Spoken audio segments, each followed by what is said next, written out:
Sekarang mah kembali kepada Allah. Ini bukti sekarang kita mah nggak ada apa-apanya, betul tidak? Dengan corona semuanya panik. Dengan corona semuanya takut.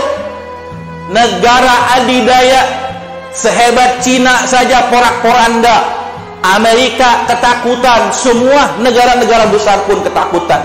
Lihat, Allah tidak perlu menggunakan tentara yang besar.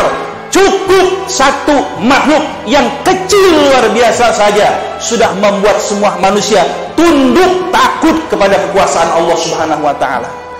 Sekarang mau sombong bagaimana lagi, ayo? Sekarang saya yakin, saya menemukan keterangan bahwasanya orang yang suka memakmurkan masjid, yang suka memakmurkan musola, maka ketika wabah turun, insya Allah tidak akan menimpa dirinya.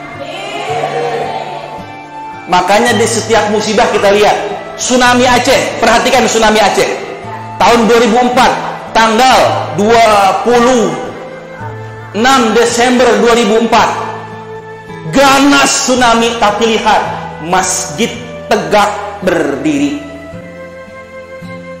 Kalau kita ambil pelajaran, kenapa masjid tidak hancur dan orang-orang yang berlindung di masjid pun selamat semuanya? Ini pertanda bahwa wabah, penyakit, musibah itu makhluk Allah dan dia tahu siapa hamba Allah yang soleh, saudara sekalian. Jadi jangan takut, tapi juga jangan cuek, jangan takut, tetap waspada. Kalau kita Ahlus Sunnah wal Jamaah tengah-tengah, selalu memohon, meminta, berdoa kepada Allah, tapi tidak mengesampingkan ikhtiar kita. Jadi kalau pemerintah kita, ibu bapak, ya, mengarahkan kita untuk tidak terlalu sering mendatangi tempat-tempat keramaian, pada nurut. Nurut. Ini bukannya takut, tapi pencegahan. Saya tahu di antara kita ada yang nggak takut dengan corona, sudah tawakal kepada Allah, tetapi jangan jadi orang yang jadi bagian menyebarkan virus corona. Antum mah udah tawakal, antum mah pemberani, tapi jangan sampai jadi orang yang ikut menyebarkan virus ini. Ya, jadi ayo turut pemerintah kita ya, arahan-arahan pemerintah ikuti. Karena pada sejatinya pemerintah kita itu ingin yang terbaik untuk kita semuanya.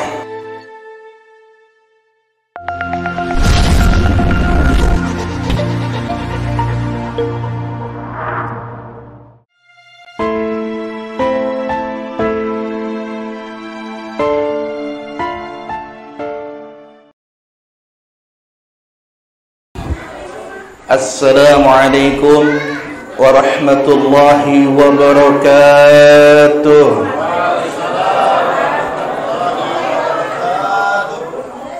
Bismillahirrahmanirrahim. Alhamdulillahil wahidil qahhar, al-azizil ghaffar, mukawwinil laili 'alan nahar, tazkiratan liulil qulubi wal absar wa tabsiratan lidawil albabi wal i'tibar. Ashhadu an la ilaha illallah wahdahu la syarika lah, iqraran birububiyyatihi wa irghaman liman jahada bihi wa kafar. Wa ashhadu anna sayyidana wa nabiyyana Muhammadan abduhu wa rasuluhu sayyidul khalaiqi wal bashar. Allahumma salli ala sayyidina Muhammadin tibbil qulubi wa dawaiha wa afiyatil abdani wa shifaiha wa nuril absari wa diyaiha wa qutil arwahi wa gizaiha wa ala alihi wa sahbihi wa sallim. Amma ba'du, faqad qala Allah ta'ala fil Qur'anil Karim wa huwa asdaqul qailin.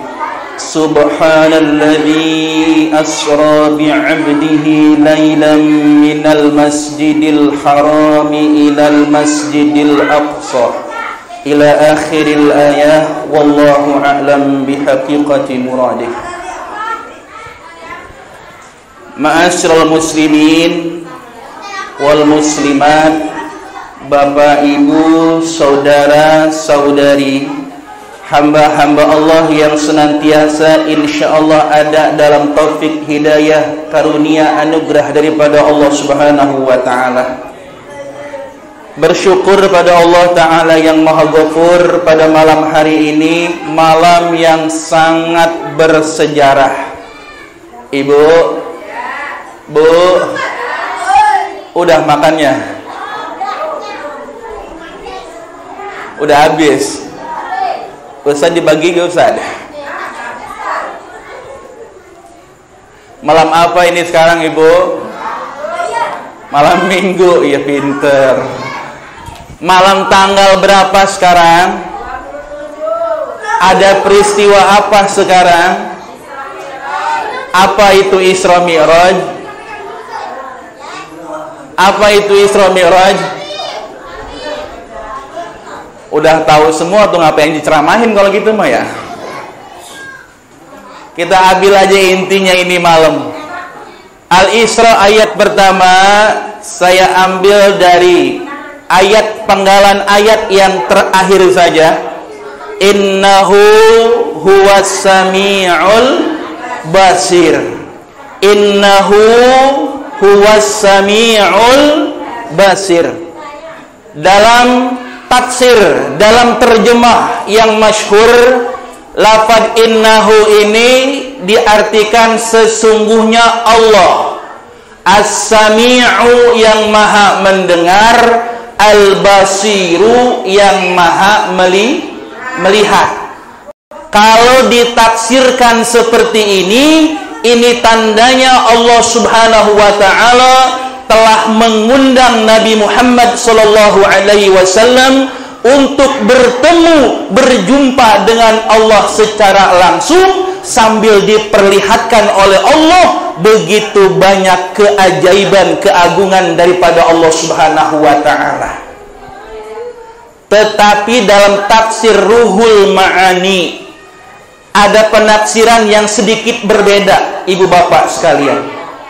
Innahu huwas sami'ul basir, ini dimaknai innahu sesungguhnya Nabi Muhammad, huwa bermula Nabi Muhammad, as-sami'u yang melihat, yang mendengar, al-basiru yang melihat akan kekuasaan Allah Subhanahu wa taala. Jadi ada dua versi ini. Jadi kalau innahu huwas sami'ul basir ini diartikan bahwasanya Nabi Muhammad lah yang menjadi dhamir sya'annya itu, maka sejatinya apa yang didengar, apa yang dilihat oleh Nabi Muhammad sallallahu alaihi wasallam sejatinya adalah kebenaran mutlak yang telah Allah kabarkan dalam Al-Qur'an.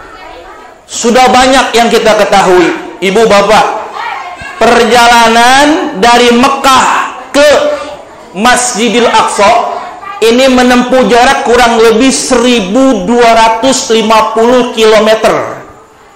Berapa? 1250 km. Bapak kalau naik mobil berapa jam tuh kira-kira? Agak punya mobil ya. Ada 10 jam. Oh, 500 kilo saja Jakarta Semarang itu 8 jam.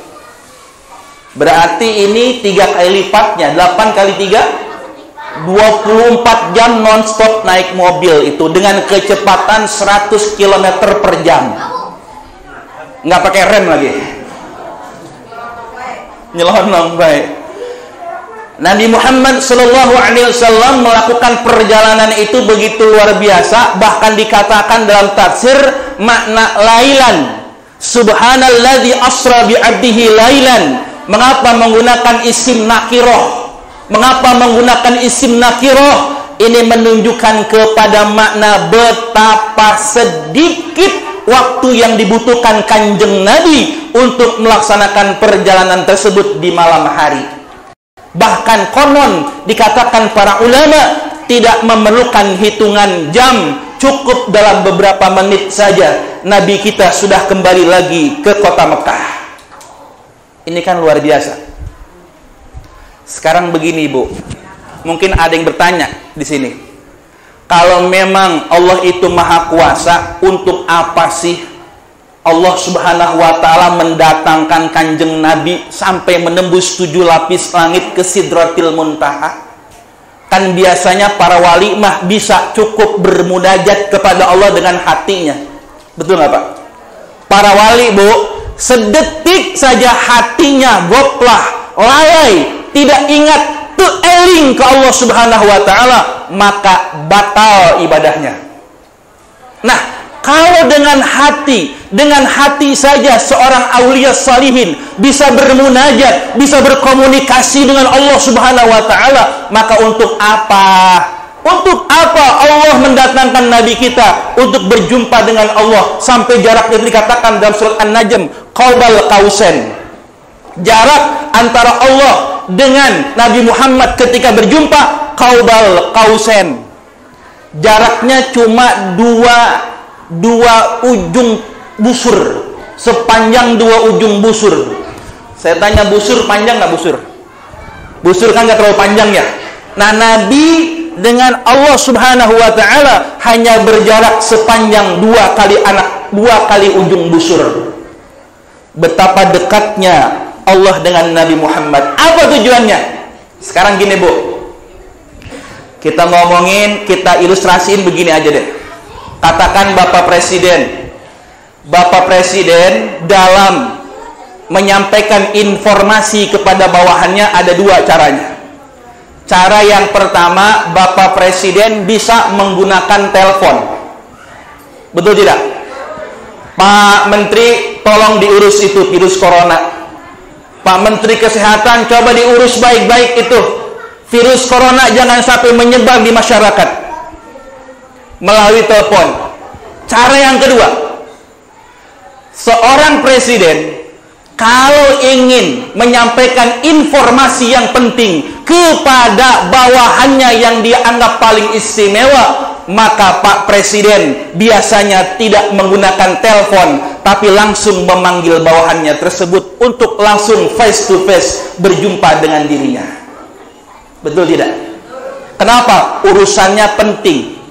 Nggak bisa melalui telepon, harus datang. Nah, ketika bawahannya itu datang ke istana, sang bawahan melihat betapa megah, betapa luar biasa istana yang dimiliki Bapak Presiden.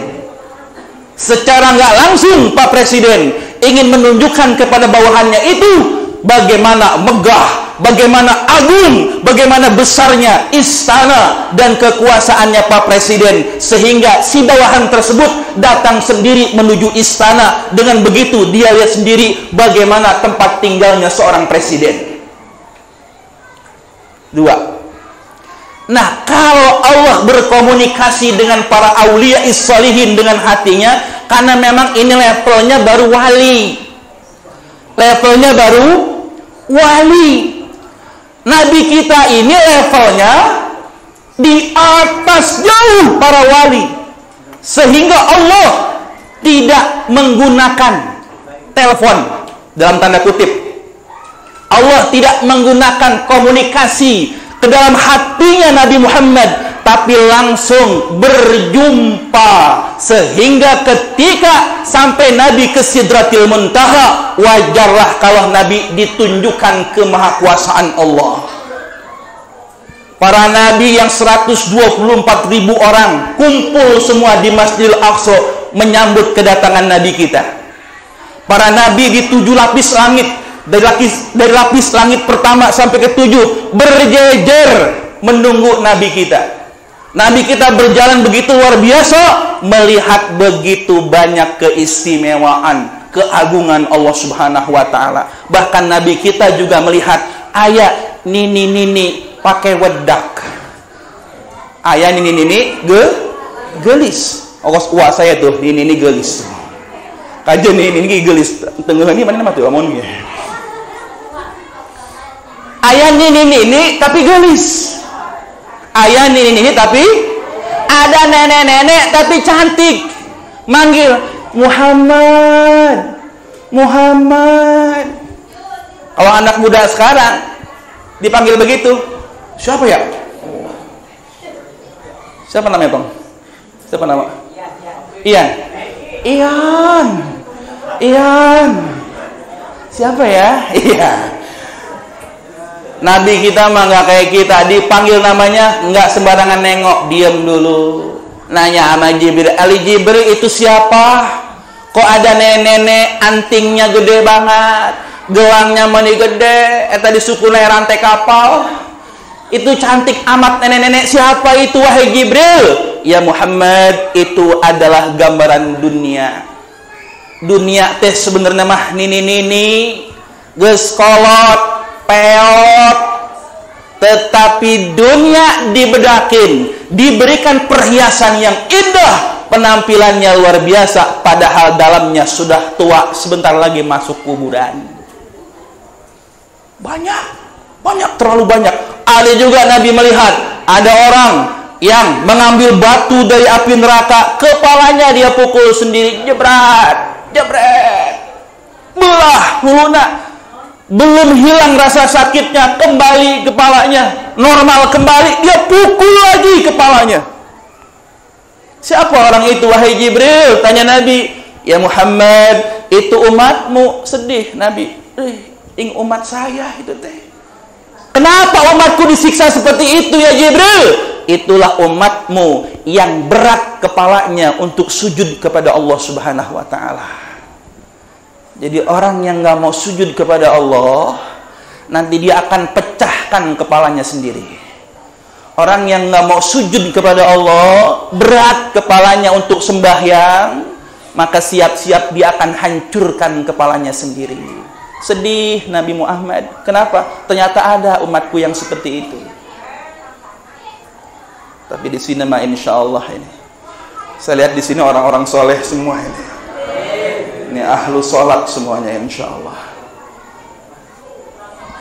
Saya tanya, Bu, berzinah dosa nggak Bu? Berzinah dosa nggak Bu? Ada orang berzinah lalu dia hamil, ketika anaknya lahir, anaknya dia cekek, dia bunuh anaknya sendiri, jahat nggak Bu? Jahat tidak? Berzinah, membunuh anak kandung sendiri, itu perbuatan jahat apa sangat jahat? Sangat jahat. Dia zina, anak hasil zinahnya dia bunuh dengan tangannya sendiri. Pernah ada perempuan kayak begitu di zaman Nabi Musa. Nabi Musa marah. Kau ini manusia atau bukan? Itu anakmu, darah dagingmu, kau yang berbuat, tapi kau sendiri yang membunuhnya. Akhirnya apa? Orang wanita tersebut yang tadinya datang, maksudnya mau tobat Bu, minta didoain sama Nabi Musa supaya diampuni dosa-dosanya. Tapi Nabi Musa keburu marah. Ini orang kebangetan dosanya, tega bunuh anak sendiri, diusir sama Nabi Musa. Ketika perempuan itu diusir, turun malaikat Jibril. Ya Musa, hei Musa, mengapa kau usir wanita itu padahal dia mau bertobat? Padahal dia mau bertobat, wahai Musa. Apa jawab Nabi Musa? Wahai Jibril, aku takut karena perbuatan dosa wanita ini. Turun api, turun azab ke tengah-tengah kami. Apa jawab Jibril? Hei Musa, tahukah kamu bahwa di bumimu ini Musa, ada orang yang lebih jahat daripada perempuan itu? Kata Jibril, Pak. Nabi Musa nggak bisa ngebayangin ada orang yang lebih jahat dari dia, wahai Jibril. Dia berzina, udahnya berzina, anaknya dibunuh oleh tangannya sendiri. Adakah orang yang lebih jahat dari dia? Ada, wahai Musa. Siapa itu Jibril? Maka jawab malaikat Jibril, tarikus sholah. Tarikus sholah, orang yang meninggalkan sholat. Jadi dosa sholat, dosa meninggalkan sholat lebih jahat lebih sesat daripada berzina dan membunuh. Jadi lamun orang tersolat, orang lebih jahat daripada orang yang berzina dan membunuh anak kandungnya sendiri. Hayo, siapa yang tadi belum sholat isya nih? Ada nggak di sini? Ah, itu, oh iya.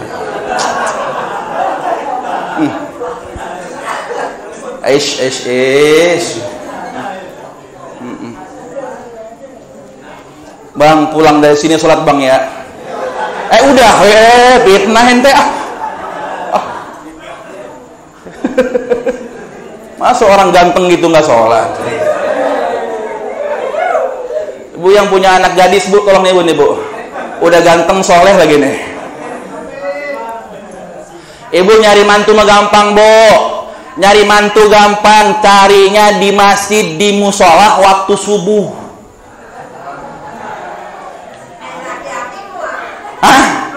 Nyata hese. Anak muda kalau subuh jarang di masjid. Di mana? Di kolong bale. Makanya langka. Kalau saya mau punya anak perempuan nih gampang, saya mau tanya jodoh nih. Saya cari di masjid nanti. Ya, kalau dia 7 subuh ada di masjid, nah ini calon mantu kita nih. Pas dilihat, Haji Sari lagi. Besokannya lah Haji Sari di wae. Laki-laki kabeh. Kemana budak ngora? Mantak langka yang begitu, bu. Lah kalau sholat subuh aja dia jaga, apalagi anak gadis ibu.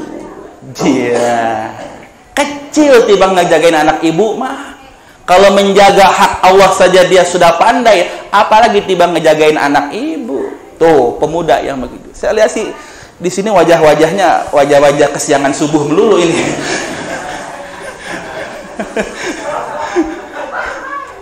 Ya. Iya. Jadi gitu ternyata yang lebih jahat daripada berzina membunuh teh adalah meninggalkan sholat. Tentu kita tidak mau disebut orang yang berzina, membunuh, tetapi kalau kita meninggalkan sholat, ternyata dosanya lebih berat daripada perbuatan tersebut. Na'udzubillah min. Makanya sekarang Nabi kita dipanggil oleh Allah langsung, menandakan beliau punya kedudukan yang sangat istimewa. Face to face, berjumpa dengan Allah, ruhan wa jasadan, ruhnya dan jasadnya Nabi jumpa dengan Allah Subhanahu wa taala. Nabi kita pulang bawa amanah luar biasa, tidak tanggung-tanggung. Perintah sholat langsung Allah sampaikan tanpa perantara malaikat Jibril. Ketika Nabi Musa, ibu pemuda, ketika Nabi Musa mau menerima kitab Taurat, beliau disuruh nanjak ke Bukit Tursina, betul? Ke Bukit Tursina, Nabi Musa itu disuruh buka sendal.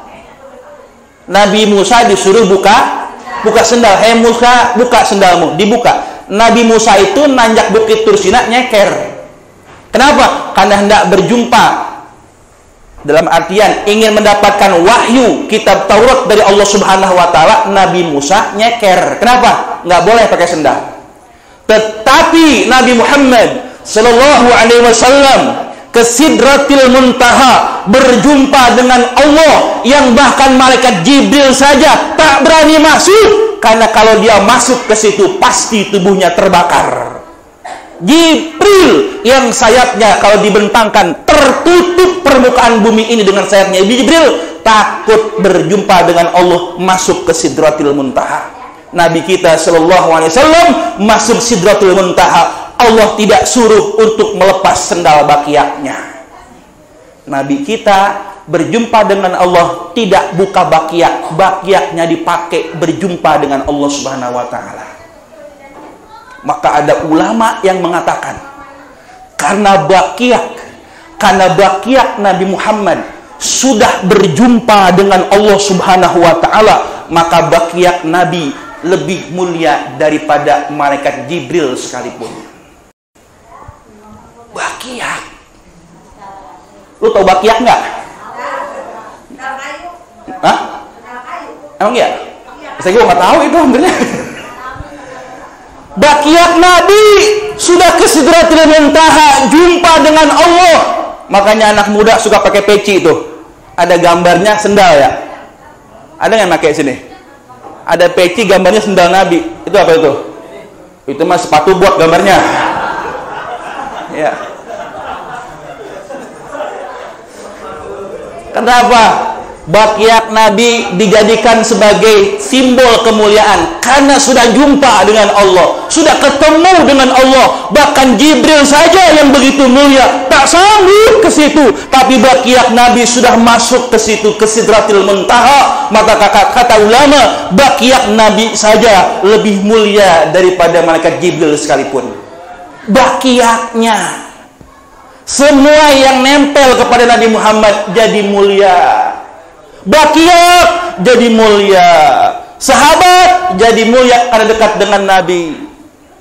Orang yang banyak salawat jadi mulia karena dia dekat dengan Nabi Muhammad sallallahu alaihi wasallam.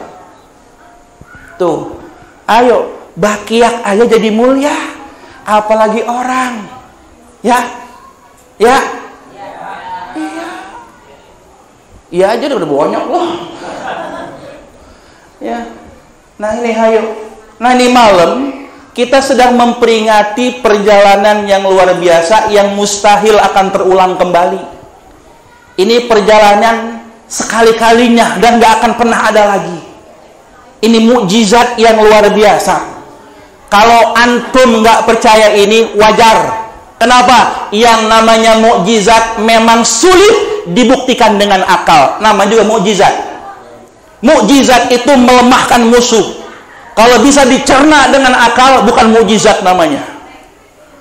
Nabi kita Shallallahu Alaihi Wasallam melakukan perjalanan yang mulia ini, bawa perintah yang sangat mulia, yang mana amaliyah inilah yang jadi pembeda antara kita dengan orang kafir. Salat yang membedakan manusia dengan binatang. Ibu, yang membedakan suami ibu dengan kebo adalah sholat. Yang membedakan suami ibu dengan kerbau adalah sholat. Jadi kalau suami ibu sholat berarti dia muslim. Kalau kagak sholat berarti dia astagfirullahaladzim. Jadi selama ini ibu dikelonin sama siapa? Kebo. Gitu. Ibu tidur bareng siapa? Kebo. Nyaha tuh. Kalau kagak sholat mah tuh apa bedanya sama munding kita teh? Apa bedanya sama kerbau? Kebo nggak sholat wajar. Bagaimana takbiratul ihramnya kebo? Gimana? Bagaimana duduk tahiyatnya kebo? Nggak bisa. Emang dari postur tubuhnya saja kerbau itu disetting bukan untuk sholat. Betul tidak? Lah iya. Masa ini manusia tubuhnya fi ahsani taqwim, sebaik-baiknya bentuk, dia rusak, dia nggak ibadah, dia mau menurunkan derajatnya sama seperti kerbau. Padahal udah Allah setting tubuhnya, tangannya bisa diangkat, Allahu Akbar, bisa diangkat. Kenapa berat? Hah? Kakinya bisa ditekuk, bisa berjalan menuju ke masjid. Kenapa berat? Nanti kalau lama-lama Allah jadikan seperti kerbau bagaimana? Nggak bisa takbiratul ihram, nggak bisa duduk dan lain sebagainya. Oleh karena itu, ayo saya menekankan betul hikmah Isra Mi'raj ini. Ayo sama-sama kita apalagi sekarang wabah penyakit yang sangat berbahaya sedang menimpa dunia. Apa namanya?